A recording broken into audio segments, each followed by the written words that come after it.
بسم الله الرحمن الرحيم. السلام عليكم. رسميا المدير الفني الجديد لنادي الزمالك. أخيرا قناة الزمالك أعلنت عن المدير الفني الجديد رسميا لنادي الزمالك. هنتكلم معاكم في فيديو سريع عن مين هو المدير الفني الجديد، السي في بتاعه باختصار، أهم مميزاته، أهم عيوبه، ورأينا هنقوله في الآخر. وهنحتاج منكم رأي حضراتكم تشاركونا بالرأي من أجل مصلحة نادي الزمالك اللي احنا بيهمنا، لعل صوتنا يوصل. وإن كان خلاص احنا اخترناه، يعني إن شاء الله يكون بالتوفيق. وهنقول كمان إيه علاقة المدير الفني بالكابتن طلعت يوسف. المدير الفني الجديد هو الصربي فوك رازوفيتش. هو عنده حوالي 53 سنة، بدأ مسيرته التدريبية 2006، يعني شغال في التدريب من حوالي 20 سنة، ودي فترة كافية تديله خبرات كبيرة جدا جدا. أهم نقاطه التدريبية، طبعا درب في بلغاريا فريق كان درجة تانية وصعد بيه للدوري الممتاز وعمل بيه نتائج جيدة مقبولة مقارنة بين إن هو نادي كان طالع من درجة تانية. أهم نقاطه التدريبية زي ما قلنا، هنقول السي في بتاعه بسرعة، هو نادي الفيحاء السعودي، لأن كمان ده الدوري السعودي طبعا منطقة العربية، يعني يبقى عارف ازاي بيتعامل مع اللعيبة العرب. نادي الفيحاء السعودي خد معاه كاس خادم الحرمين، كسب في النهائي الهلال وقبل النهائي اتحاد جدة السعودي، ودي فرق كبيرة لما تكسب معاها بطولة من نادي صغير، فدي حاجة كويسة جدا تبين ان ده مدرب عنده شخصية، بيعرف يطور اللعيبة، ودي اهم مميزاته، بيعرف يطور اللعيبة. اهم ميزة عنده، واعتقد ان دي اللي بسببها نادي الزمالك والمدير الرياضي يعني جون ادوار اختاروا على اساسها، انه مدرب بيشتغل في ظروف صعبة، بيعرف يشتغل مع الفرق القليلة في الامكانيات، اللعيبة اللي امكانياتها محدودة، وبيعرف يشتغل معاها ويلاعب الفرق الكبيرة. ودي اهم ميزة على اساسها اختاروا المدير الفني ده من وجهة نظري يعني. تمام. اهم عيب اخر قصدي مرحله فريق هو كان بيدربه، هو الفريق الاماراتي كالبلاء الاماراتي، وعمل معاه نتائج سيئه جدا جدا جدا. خسر 13 مباراه، تعادل 13 مباراه، خسر 22 مباراه وكسب 13 مباراه وتعادل 13 مباراه، ونتائج سيئه جدا جدا جدا. في حد يقول لي نادي كالبلاء الاماراتي مش من الانديه الكبيره في الامارات ما يتأسى عليها؟ طب ما احنا لسه بنقول اهم مميزاته ان هو بيلعب مع الانديه الصغيره وبيعرف يقابل الفرق الكبيره. يبقى كده دي القاعده دي مش ثابته. ومن هنا هيبدأ يجي رأيي في المدير الفني الصربي فوك رازوفيتش. رأيي أنا هقوله بأكشن غريب، هقول منك لله يا جون يا إدوار، منك لله، لأن أنت راجل عندي وراجل عنيد. أنت جايب مدير فني بمزاجك، أنت راجل عندي.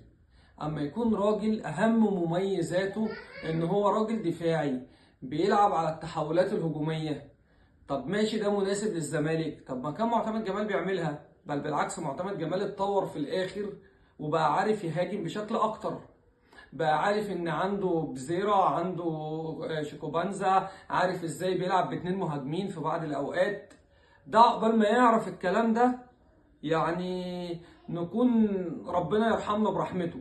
فانا شايف ان المدير الفني من خلال السي في ومن خلال الفرق اللي لعبها ومن خلال القراءات بتاعتنا ومن خلال رؤيتنا ليه في بعض المطوشة كان بيدربها، هو مدرب هادي ويقف كده اعصابه هاديه واعصابه بارده وعلى فكره حاد مع اللعيبه، وما بيعملهمش حتى زي كنا بنقوله جوميز علاقاته كويسه مع اللعيبه، ده لا بمزاجه، يعني بيحب بيكره لو عاند حد خلاص اتشال من حساباته.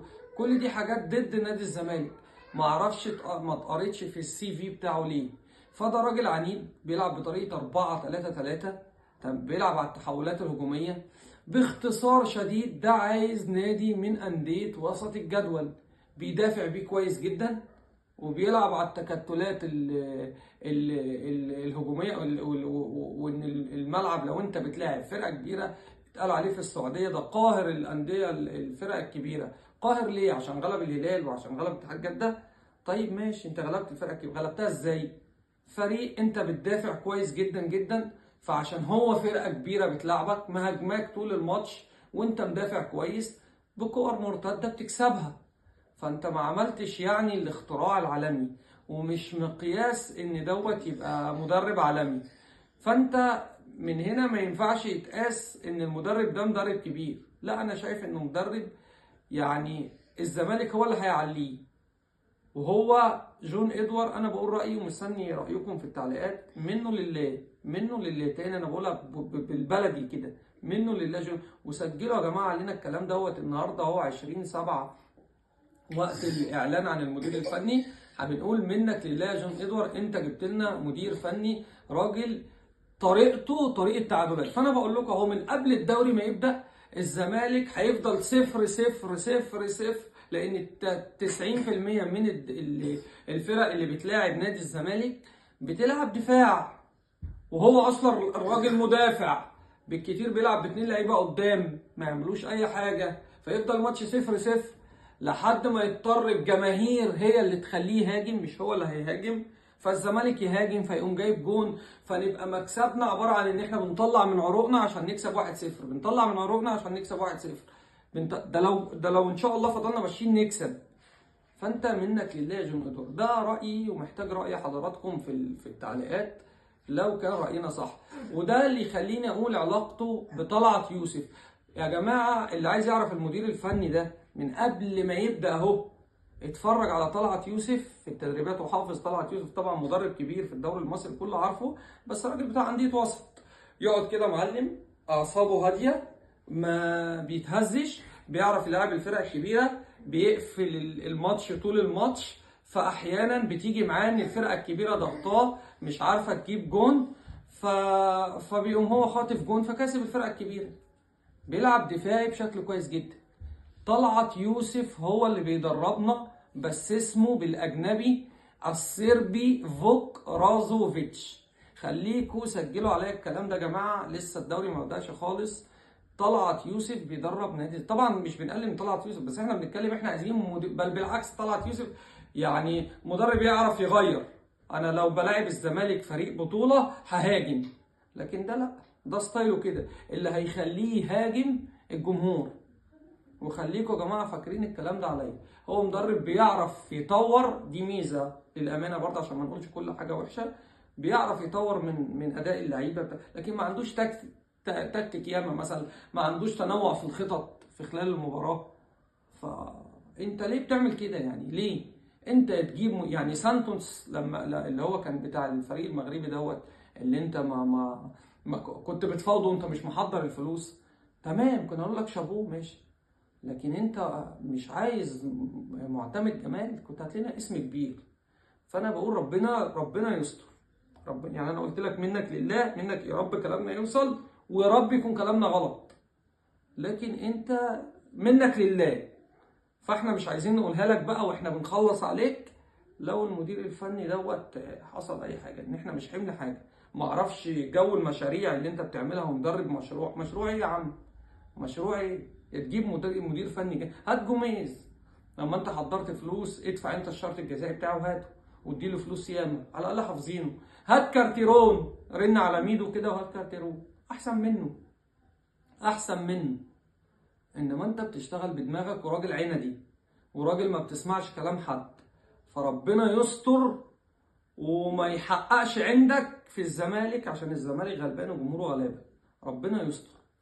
بس محتاج تعليقاتكم، ولو كلامنا شايفينه صح يعني ما تنسوش تدعمونا باللايك والشير. ويا رب كلامنا في رأينا احنا يطلع غلط، ويا رب ينجح مع نادي الزمالك، لان ده اللي بنتمناه. احنا مش ضد اي حد. لما جون ادوار بيعمل حاجه صح بنقول له الله ينور جون ادوار، الله ينور جون ادوار. اما بتعمل حاجه غلط انا بقول لك انت دي حاجه غلط، يا رب تطلع انت صح، يا رب تطلع صح. احنا بنقول تحليل فني من خلال رؤيتنا ومن خلال فرجتنا على اكتر من ماتش. انا اتفرجت له على مطوشه بيديرها مع الفيحاء نفسه اللي هي من اهم محطاته. فربنا يستر من المدير الفني ده، ويا رب كلامنا يطلع غلط. محتاجين تعليقاتكم وتقولوا لنا رايكم. ولو كلامنا عجبكم بنعتذر عن بقالنا مده ما بنطلعش معاكم لظروف خاصه يعني. ادعمونا باللايك والشير عشان نستمر، وان شاء الله نشوفكم باذن الله بكره في فيديو مهم جدا جدا جدا عن شركه الكوره بالتفاصيل والحل السحري ليها. استنونا ان شاء الله في فيديو مهم بكره ان شاء الله نقول لكم عليه. نشوفكم على الف خير.